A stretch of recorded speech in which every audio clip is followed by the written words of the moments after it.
किसानों के मामले पर आज वजीर दाखिला अमित शाह की रिहाइशगाह पर हुई सीनियर वुज़रा की मीटिंग। गुज़िश्ता रोज किसान तंजीमों से किसान के मुद्दों की पहचान करने पर हुई थी बातचीत।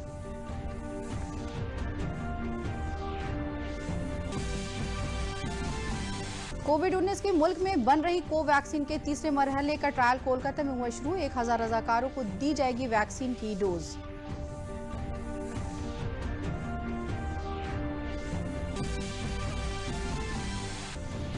कौमी यौम आलूदगी कंट्रोल के मौके पर सोती और आबो हवा की आलूदगी को रोकने के लिए लोगों को किया जा रहा है बेदार। आलूदगी को कम करने के लिए बनाए गए कवानीन की भी फराहम की जा रही है मालूमात।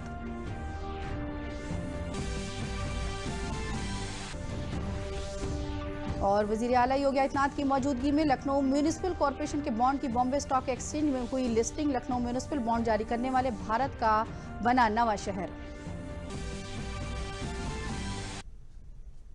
आदाब, खबरों के साथ हाजिर हूं मैं शाइस्ता बानो। अब खबरें तफसील से। किसानों के मामले पर आज वजीर दाखिला अमित शाह की रिहाइशगाह पर वजारत ज़राअत नरेंद्र सिंह तोमर, वजीर कॉमर्स पीयूष गोयल समेत बीजेपी के सीनियर लीडरान की मीटिंग हुई। हुकूमत किसानों के साथ मुज़ाकरात बनाए रखना चाहती है। वहीं गुज़िश्ता रोज ज़रई इस्लाहात क़वानीन को लेकर दिल्ली के साइंस सेंटर में हुकूमत और किसान तंजीमों को नुमाइंदों के दरमियान बातचीत के बाद मरकजी हुकूमत की जानिब से किसानों को तजवीज़ दी गई है कि वो खुसूसी मुद्दों की पहचान करें, फिर इस पर खुले दिल से बातचीत होगी। अब दोनों फरीक के दरमियान 3 दिसंबर यानी कल अगले दौर के मुज़ाकरात होंगे। इससे कबल गुज़िश्ता रोज हुकूमत की जानिब से बातचीत की क़यादत वज़ीर ज़राअत नरेंद्र सिंह तोमर ने की। मीटिंग में कॉमर्स के वजीर पीयूष गोयल भी मौजूद रहे। वज़ारत ज़राअत ने 32 किसान यूनियनों के नुमाइंदों को खत लिखकर बातचीत के लिए बुलाया था। उनमें क्रांतिकारी किसान यूनियन, जमुआरी किसान सभा, भारतीय किसान सभा, कुल हिंद किसान सभा और पंजाब किसान यूनियन भी शामिल है। मीटिंग तकरीबन 3 घंटे तक चली और हुकूमत ने हक़ाइक़ के बुनियाद पर मामले को हल करने की कोशिश की। अब अगले दौर की मीटिंग 3 दिसंबर को होगी।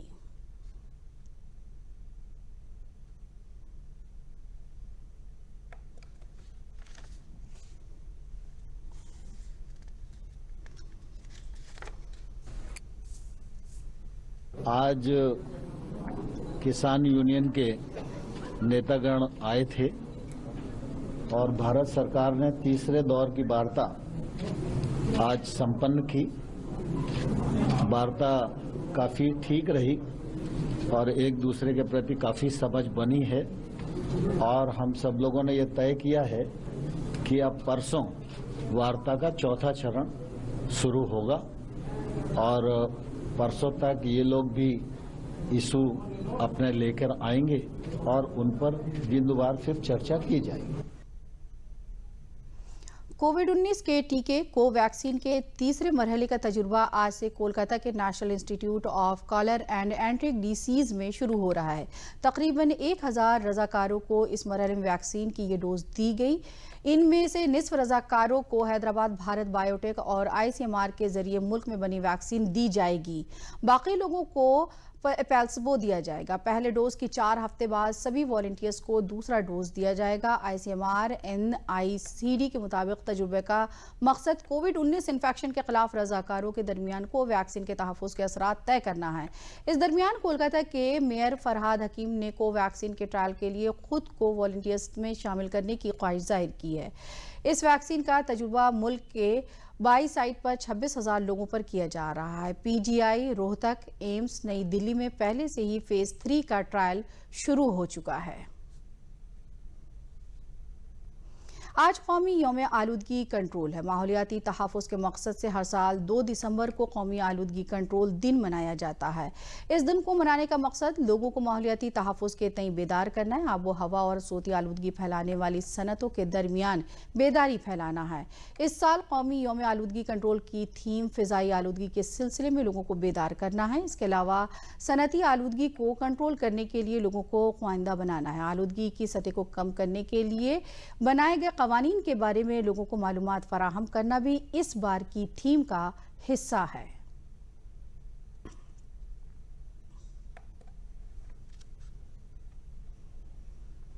मरकजी वजीर माहौलियात प्रकाश जावड़ेकर ने कौमी यौम आलूदगी कंट्रोल के मौके पर आइंदा 5 वर्षों में 100 शहरों की आलूदगी को कम करने के अहद का अदा किया। मरकजी वजीर माहौलियात ने ट्वीट के जरिए कहा कि हुकूमत हिंद ने आलूदगी के खिलाफ जंग छेड़ी है। मुल्क के 100 शहरों में आलूदगी आइंदा 5 वर्षों में कम करेंगे। साथ ही उन्होंने वजीर आजम नरेंद्र मोदी का वीडियो भी शेयर किया, जिसमें वजीर आजम ने जदीद तकनीक का इस्तेमाल करते हुए आलूदगी को कम करने की सिमत में काम करने की बात कही। चुने हुए 100 शहरों में प्रदूषण कम करने के लिए हम एक होलिस्टिक अप्रोच के साथ, एक इंटीग्रेटेड अप्रोच के साथ, एक जन भागीदारी के साथ आधुनिक टेक्नोलॉजी का उपयोग भरपूर करते हुए हम उसे प्रदूषण कम करने की दिशा में एक मिशन मोड में काम करने वाले हैं। उत्तर प्रदेश के वजीर आला योगी आदित्यनाथ आज कुछ अहम सनतकारों के साथ लखनऊ म्युनिसिपल कॉरपोरेशन बॉन्ड को बॉम्बे स्टॉक एक्सचेंज में लिस्टिंग के मौके पर एक तकरीब में शामिल हुए। लखनऊ म्युनिसिपल बॉन्ड जारी करने वाला भारत का नवा शहर बन गया है, जबकि Atal mission of rejuvenation and urban transformation के अटल मिशन की लॉन्च के बाद ऐसा करने वाला मुल्क का पहला शहर बन गया है। बॉन्ड के जरिए जमा की गई रकम से रियासत की राजधानी मुख्तलिफ बुनियादी ढांचों से जुड़े मंसूबों में सरमायाकारी की जाएगी, जिसमें अमृत स्कीम के तहत चलाए जा रहे वाटर सप्लाई प्रोजेक्ट और रिहायशी मंसूबे शामिल हैं। 13 नवंबर को जारी किए गए LMC बॉन्ड की मांग 4.5 गुना ज्यादा रही और ये 10 साल के लिए 8.5% कूपन की शरह पर बंद हुआ। इस मौके पर वजीर आला योगी आदित्यनाथ ने बताया कि उत्तर प्रदेश में लखनऊ म्युनिसिपल कॉरपोरेशन पहला बल्दियाती इदारा है जिसके लिए म्युनिसिपल बॉन्ड जारी किए गए। उन्होंने कहा कि इस जरिए लखनऊ म्युनिसिपल कॉरपोरेशन खुद इन्हिसार बनने के हदफ को हासिल करने की सिमत में आगे बढ़ेगा।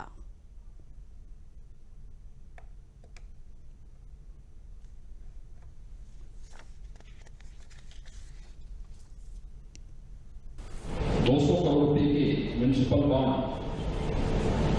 क्या यहाँ पर लिस्टिंग हो रही है और अगर प्रदेश की राजधानी लखनऊ इस प्रक्रिया के साथ जुड़ रहा है तो स्वाभाविक रूप से अन्य नगर निकायों को भी इसकी प्रेरणा प्राप्त होगी, वे इसका मार्गदर्शन करेंगे और इसलिए मैं उत्तर प्रदेश में नगर निकायों की लिस्ट से इसे एक नए युग की शुरुआत मानता हूँ। वज़ीर आज़म नरेंद्र मोदी ने साल 2018 में स्मार्ट सिटी इजलास में लखनऊ और गाजियाबाद म्युनिसिपल कॉरपोरेशन के म्युनिसिपल बॉन्ड जारी करने का ऐलान किया था। आज लखनऊ म्युनिसिपल कॉरपोरेशन ने अपना बॉन्ड जारी कर दिया है। बॉम्बे स्टॉक एक्सचेंज में लखनऊ म्युनिसिपल बॉन्ड की लिस्टिंग सेरेमनी में वज़ीर आला योगी आदित्यनाथ शामिल हुए। शुमाली हिंद में किसी म्युनिसिपल कॉरपोरेशन के ये पहला म्युनिसिपल बॉन्ड है। इस बॉन्ड से बुनियादी ढांचा और शहरी सहूलियात को फरोग देने के लिए बाजार से सरमाया हासिल करने में मदद मिलेगी। ये बॉन्ड दो तरह के हैं, पहला जनरल लाइबिलिटी और दूसरा स्पेशल रेवेन्यू लोन लाइबिलिटी के तौर पर होगा। लखनऊ म्युनिसिपल कॉरपोरेशन में इस मौके पर वर्चुअल तौर पर लिस्टिंग तकरीब का इनेकाद किया गया।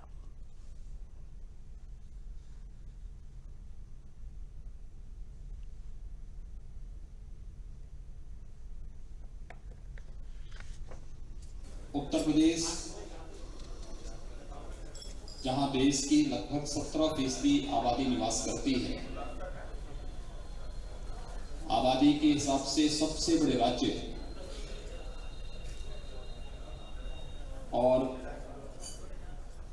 देश की अर्थव्यवस्था का अगर हम देखें तो तीसरी बड़ी अर्थव्यवस्था के रूप में जिस राज्य की एक बड़ी भूमिका है, उस राज्य के किसी नगर निकाय के द्वारा PSC से बॉन्ड जारी करवाने की कार्रवाई को आज सफलतापूर्वक आगे बढ़ाने का वेल ड्रिंकिंग सेरेमनी हो, तो हमारे लिए एक अवसर है और अवसर इस बात को लेकर के कि हमारे नगर निकायों की कार्य पद्धति में व्यापक सुधार की उन संभावनाओं को आगे बढ़ाने व स्थापना सुविधाओं के विकास के साथ ही कॉमन मैन की जो समस्याएं होती हैं उन बुनियादी सुविधाओं के सुधार के लिए आज जो एक प्रयास आदरणीय प्रधानमंत्री जी के मार्गदर्शन में प्रारंभ हुआ है, मैं सबसे पहले PSC के MD CEO और यहाँ से जुड़े हुए सभी जितने भी डायरेक्टर्स हैं, अन्य पदाधिकारी हैं, इन सबको हृदय से धन्यवाद देते हुए लखनऊ नगर निगम को हृदय से बधाई देता हूं, अपनी शुभकामनाएं देता हूं। आज लखनऊ नगर निगम शुक्रिया। और को भारत में समारोह का समापन होता है। उत्तर भारत का पहला नगर निगम बगल वाले कमरे में बैंक्वेट जिसका हॉल में किया अपना गया है। मैं माननीय म्युनिसिपल ब्रांड जारी हुआ है। सुरक्षित आज के रहें, अवसर पर धन्यवाद। मैं प्रदेश के मुख्यमंत्री पूज्य योगी आदित्यनाथ जी को बधाई देता हूं और उनको धन्यवाद देता हूं कि प्रदेश की राजधानी का जो सपना पूर्व में हमारे माननीय अटल बिहारी वाजपेयी जी ने सजाया था, स्वच्छ लखनऊ, सुंदर लखनऊ, स्वस्थ लखनऊ, अब वह कामना पूरी होने का समय आ गया है। अब लखनऊ के विकास की जो कल्पना हमारे अग्रजों ने की थी वह साकार होने वाली है। रियासत के वज़ीर आला योगी आदित्यनाथ ने कहा है कि रैन बसेरों में सभी ज़रूरी सहूलियात के साथ सिक्योरिटी के पुख्ता इंतजाम यकीनी बनाए जाएं। उन्होंने रैन बसेरों में कोविड-19 से बचाव के लिए सभी इंतजाम करने के भी अहकाम दिए। वज़ीर आला ने कहा कि सर्दी के मौसम में गरीबों और बेसहारा लोगों को राहत पहुँचाने के लिए रियासती हुकूमत के जरिए हर ज़िले में रैन बसेरे बनाए गए हैं। हर ज़िले में इंतजामिया और पुलिस अफसरान ये यकीनी बनाएं कि कोई भी शहरी खुले में ना सोए। अगर कोई ऐसे नज़र आता है तो उसे बसेरों तक पहुंचाया जाए। वज़ीर आला ने कहा कि सभी महकमे अपने बजट का पूरा इस्तेमाल करें। इस सिलसिले में सीनियर अफसरान के जरिए मुसलसल जायजा लिया जाए। उन्होंने हिदायत दी कि बुंदेलखंड और विंध्याचल के इलाकों में चलाई जा रही पीने के पानी की स्कीमों को वक्त पर मुकम्मल करने के लिए उनकी बारीकी के साथ मॉनिटरिंग की जाए। उन्होंने कहा कि पीने के पानी की बड़ी स्कीमों को चलाने के लिए फंड की कोई कमी नहीं होने दी जाएगी। वज़ीर आला ने कहा कि मजदूरों और मेहनत कशों का समाजी और इक़्तिसादी तहफ़्फ़ुज़ और उनकी हमजहत तरक्की के लिए रियासती हुकूमत ने उत्तर प्रदेश मजदूर और मेहनत कश एम्प्लॉयमेंट रोजगार कमीशन की तश्कील की है। उन्होंने कहा कि ये कमीशन पूरी तरह से सरगर्म रहते हुए मजदूरों और मेहनत कशों के लिए ज़्यादा से ज़्यादा रोजगार के मौक़े मुहैया कराए।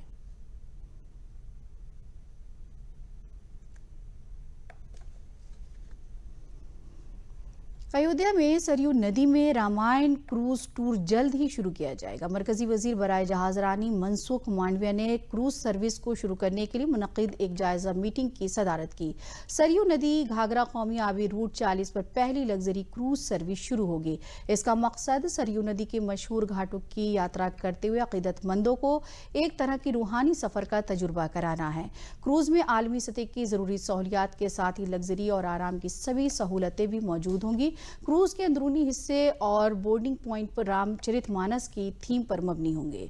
पूरी तरह से एयर कंडीशन 80 सीट वाले क्रूज में कुदरती खूबसूरती का एहसास दिलाते हुए कांच की बड़ी खिड़कियां होंगी। सयाहों की सहूलत के लिए क्रूज रसोई और पेंट्री सहूलत से आरास्ता होगा। क्रूज में माहौलियात पर असरअंदाज के लिए बायो टॉयलेट और हाइब्रिड इंजन सिस्टम में होंगे। सयाहों को 1 से 1.5 घंटे की मुद्दत के रामचरितमानस टूर पर ले जाया जाएगा। टूर के दौरान गोस्वामी तुलसीदास के श्री रामचरितमानस पर मबनी खुसूसी तौर से बनाई गई वीडियो फिल्म दिखाई जाएगी, जिसमें भगवान राम की पैदाइश से लेकर उनकी ताजपोशी तक के वाकयात दिखाए जाएंगे। पूरे सफर में तकरीबन 15 से 16 किलोमीटर की मुसाफत तय की जाएगी। रामायण के मुख्तलिफ असबाक मुतासिर कई सरगर्मियों और सेल्फी पॉइंट होंगे। सफर के बाद सरयू आरती होगी। इसमें हर सैयाह सरगर्म तौर पर हिस्सा ले सकेगा।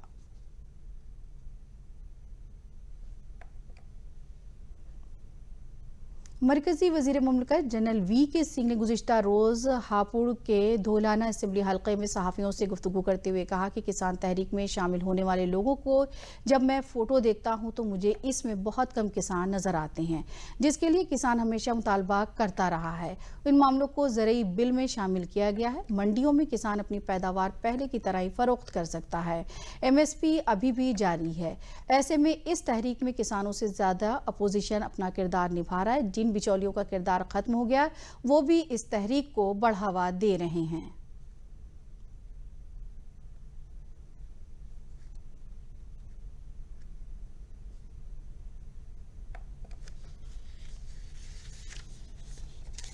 जिनको कोई मतलब नहीं है बहुत से लोग जब मैं फ़ोटो देखता हूँ तो उसमें किसान दिखाई देते नहीं है, बहुत कम किसान दिखाई देते हैं।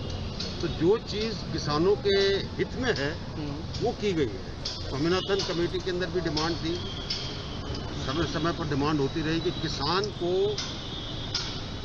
स्वतंत्रता होनी चाहिए कि वो किसी से बंधा ना रहे। वो सरकार ने कर दी कि आप मंडी में बेचना चाहते हो बेचो, नहीं बेचना चाहते हो आप बाहर बेच लो। अब उससे लोगों को तकलीफ हो रही है, किसान को नहीं हो रही है, बाकी लोगों को तकलीफ। रियासत में होने वाले पंचायत इंतखाबात को लेकर बीजेपी ने तैयारियां शुरू कर दी। तंजीम और हुकूमत दोनों की सतह पर इंतखाब जीतने के लाएअमल को लेकर गौर खौज शुरू हो गया है। इसी सिलसिले में रियासत के बीजेपी इंचार्ज राधा मोहन सिंह, रियासती सदर स्वतंत्र देव सिंह और तंजीमी सेक्रेटरी सुनील बंसल समेत रियासत के सीनियर ओहदेदारों की मीटिंग हुई, जिसमें पंचायत इंतखाबात का खाका खींचा गया। पार्टी कारकुनों को इसकी जिम्मेदारी दी जानी है, जिसको लेकर तैयारी की जा रही है। बीजेपी इस बार रियासत में होने वाले पंचायत इंतखाबात में ज्यादा से ज्यादा अपने लोगों को कामयाब बनाने के मंसूबे पर काम कर रही है।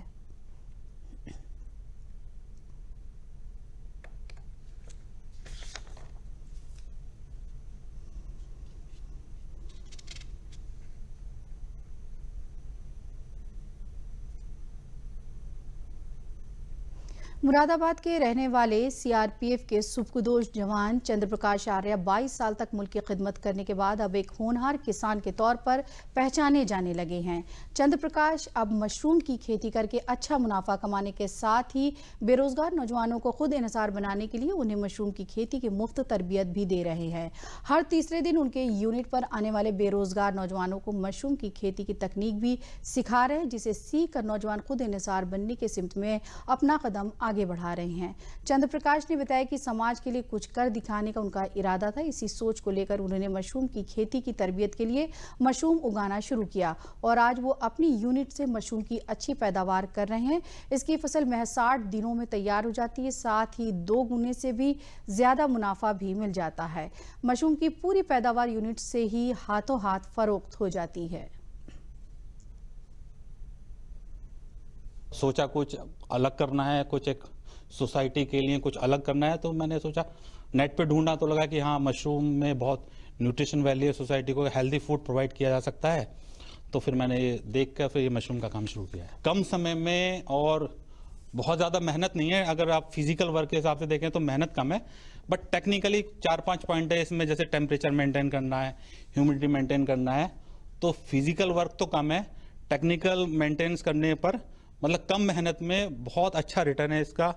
4-5 लोगों का फ़ोन आता रहता है डेली, तो मैं हर तीसरे चौथे दिन एक छोटी सी वर्कशॉप 1-2 घंटे की लगाता हूँ और जो भी उनके जानकारी उनको चाहिए, उनके डाउट्स रहते हैं मशरूम के बारे में, उनको बताता हूँ। और मैं ये मशरूम की खेती जिस तरीके से हो रही है मैं इसे सीखना चाह रहा हूँ, क्योंकि हम लोग मिडिल क्लास के आदमी हैं, हम लोग इतनी खेती किसानी वाले हैं नहीं। लेकिन मैंने जो देखा है यहाँ कम स्पेस में थोड़ी जगह में अच्छा प्रॉफिट कमाया जा सकता है। इसी को मैंने जब देखा, हमारे भाई साहब हैं जान पहचान के, यहाँ पास में रहते हैं, इन्होंने जब देखा कि इनका कारोबार बढ़िया चल रहा है और पैसा भी कम टाइम में अच्छा पैसा मिल रहा है, तो मैंने भी सोचा कि शायद मैं भी करके देखूं, हो सकता है कि मेरे कुछ काम आ जाए। और मैं जैसे लॉकडाउन में कई लोगों के बेरोजगार हो गए, तो मैं उनसे भी कहूँगा कि अगर ये काम कर सकते हैं तो करके देखें। हाँ, बहुत बढ़िया विकल्प है ये। और देखिए इसमें जो यूज़ हो रहा है, भूसा वगैरह यूज़ किया जा रहा है, इससे आप एनवायरनमेंट जो वो है लोग वही जला देते हैं, इसमें इस यूज़ में ले लें, है कि नहीं। प्लास्टिक की बोतलों में देखा मैंने, ये पहली बार देखा कि प्लास्टिक की बोतलों में भी ये मशरूम उगाए जा रहे हैं। इससे जो कूड़ा कबाड़े की इधर उधर फेंक देते हैं लोग, इससे बीमारियाँ फैलती, इसके भी निस्तारण हो जाएगा, क्योंकि ये इसमें जो प्रोटीन है बहुत ज़रूरी है। आजकल आदमी खान पीन की तरफ ज़्यादा ध्यान दे रहा है और मैं तो चाहूँगा कि लोग इस चीज़ पे ज़्यादा ध्यान दें। रियासत के कौशाम्बी जिले में हुए एक बड़े हादसे में 8 लोगों की मौत हो गई। शादी की तकरीब से लौट रही सड़क के किनारे खड़ी एक स्कॉर्पियो के ऊपर बालू से लदा हुआ ट्रक पलट गया। इस हादसे में ड्राइवर समेत 8 लोगों की दर्दनाक मौत हो गई। 2 लड़कियों ने ट्रक पलटते देखकर गाड़ियों से कूदकर अपनी जान बचाई। गाड़ी में कुल 10 लोग सवार थे। मरने वालों में 3 कुनबों की 6 खवातीन और बच्चे शामिल हैं। कोखराज थाना हलके के शहजादपुर से बारात कड़ा धाम कोतवाली हलके के देवीगंज गई थी, जहां रास्ता भटक जाने के सबब गाड़ी सड़क के किनारे खड़ी थी। तभी बालू से लदा ट्रक आकर गाड़ी के ऊपर पलट गया, जिसके सबब ये हादसा हो गया। हादसे की इत्तला मिलने पर डीएम, एसपी समेत जिले के अफसरान और कई थाने की पुलिस मौके पर पहुंच गई और गैस कटर से काटकर लोगों को बाहर निकाला गया।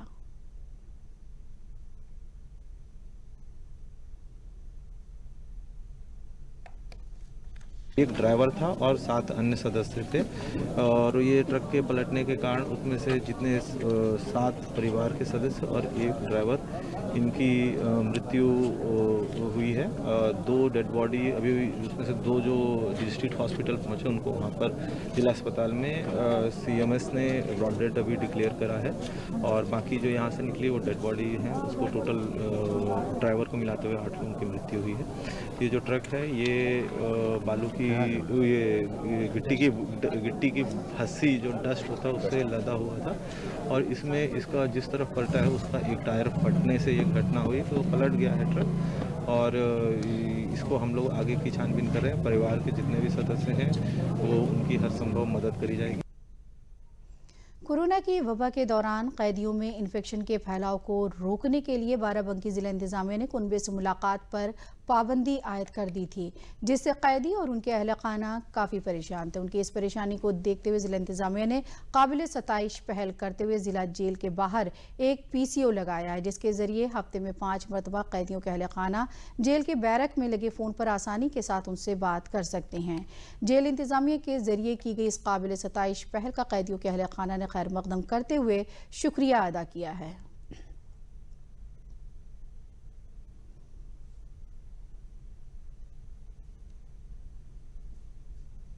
हमारा लड़का रोहन अमान अंदर है। यहाँ का प्रशासन अच्छा है कि फोन मिलाई तो नहीं होती है लेकिन फ़ोन पर बराबर बातचीत होती है। यहाँ लोग इज्जत करते हैं हमारे लोगों की और ये व्यवस्था बहुत अच्छी है। यहाँ कोई प्रकार की दिक्कत नहीं है। पानी की भी व्यवस्था अच्छी चल रही है। यहाँ कोई किस्म की दिक्कत नहीं है। ये जिला कारागार बाराबंकी में हमारा पोता है करीब 40 दिन से और क्या कहते हैं, ये जो व्यवस्था हुई है फ़ोन से बात करने वाली, यहाँ पे प्रशासन ने जो किया है ये बहुत ही अच्छा काम किया हुआ है। यहाँ पे क्या कहते हैं आरओ की मशीन भी लगवा दी है, जिससे मतलब पानी भी पीने को मिल जाता है और किसी बात की कोई दिक्कत नहीं है। सारे सिपाही लोग जो हैं वो बहुत ही इज्जत के साथ में पेश आते हैं। ये वैसे फ़ोन की सुविधा तो बहुत पहले से है। कोविड-19 के संक्रमण को देखते हुए मुलाकात इनकी प्रतिबंधित है, तो हमारे कारागार में पूर्व से ही स्थापित पीसीओ से बंदियों की मुलाकात पहले सप्ताह में 1 बार के आदेश हुए थे। बाद में सप्ताह में इसकी बारंबारता बढ़ाई गई कि 3 से लेकर 5 बार तक किसी एक बंदी की बात उसके परिजनों व सगे संबंधियों से कराई जाए। उसी के तहत जब दीपावली के पूर्व एक आदेश निर्गत हुआ हमारे मुख्यालय से कि इनको जो है बाहर इंटरकॉम लगा करके अंदर इंटरकॉम से बंदी के परिजन जो बाहर आए उनसे और बंदियों की बात कराई जाए, जिससे कि इनमें अवसाद की स्थिति न पैदा होने पावे।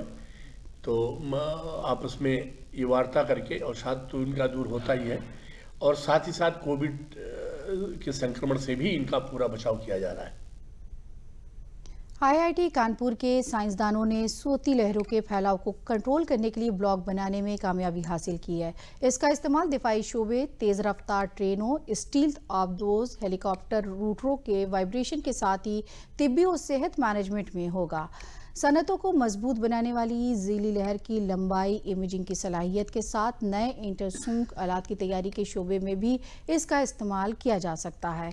आईआईटी कानपुर के मैकेनिकल इंजीनियरिंग महकमे में प्रोफेसर डॉक्टर विशाख भट्टाचार्य के मुताबिक दिफा और सलामती के साथ ही इस तकनीक का इस्तेमाल इंसानी निज़ाम में अल्ट्रासोनिक इमेजिंग सिस्टम के ज़रिए मुख्तलिफ अमराज की रोकथाम और तहकीक में भी ये काफ़ी मुफीद साबित होगा।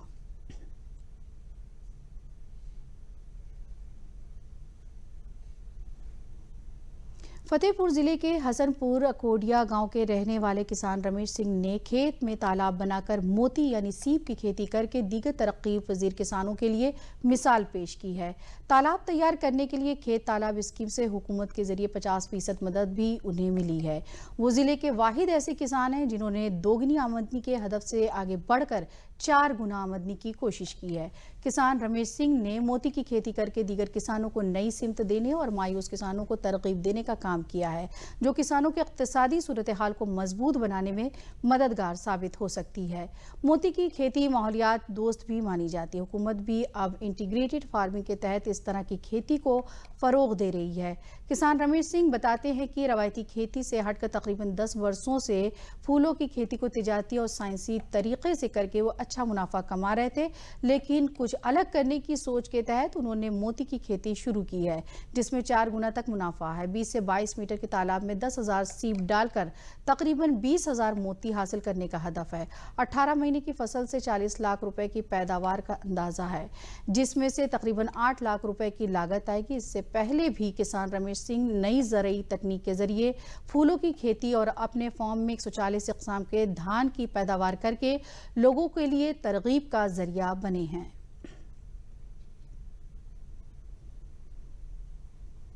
बाहर भ्रमण करते रहता हूँ, कुछ नई जानकारी जिसको मैं अपने यहाँ संसाधन मेरे पास हैं या प्रकृति अनुकूल है उसको मैं अपने यहाँ करने की कोशिश करता हूँ। तो उसी क्रम में मैं इस समय मोती की खेती पे जो है अपना शुरुआत की है।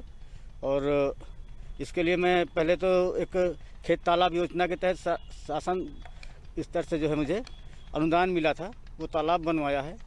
उसमें मैं 1 साल तक उसको पानी भर के उसको ठंडा करता रहा। आगे फिर मैं उसमें ट्रायल किया हूँ। ट्रायल करने पे हमें जो उसमें रिजल्ट आए हैं तो उससे मैं उत्साहित होकर अब मैं उसमें बृहद रूप से मोती उत्पादन का कार्य करने जा रहा हूँ। देखिए, ये बहुत ही सराहनीय पहल है और रमेश सिंह ने विगत 2 वर्ष पूर्व मोती की खेती के लिए प्रशिक्षण प्राप्त किया था और इनको विभाग से खेत तालाब योजना के अंतर्गत एक तालाब भी दिया गया, जिसको इन्होंने अपने फार्म पे ही खुदवाया है। इसके बाद इन्होंने प्रशिक्षण लिया है और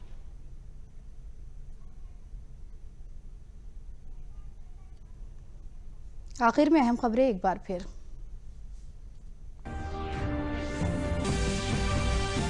किसानों के मामले पर आज वजीर दाखिला अमित शाह की रिहाइशगाह पर हुई सीनियर वुज़रा की मीटिंग। गुज़िश्ता रोज किसान तंजीमों से किसानों के मुद्दों की पहचान करने पर हुई थी बातचीत।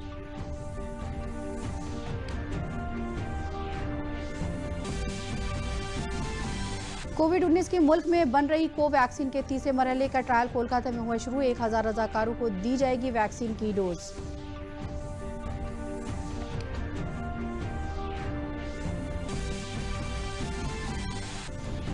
कौमी यौम आलूदगी कंट्रोल के मौके पर सोती और आबो हवा की आलूदगी को रोकने के लिए लोगों को किया जा रहा है बेदार। आलूदगी को कम करने के लिए बनाए गए कवानीन की भी फराहम की जा रही है मालूमात।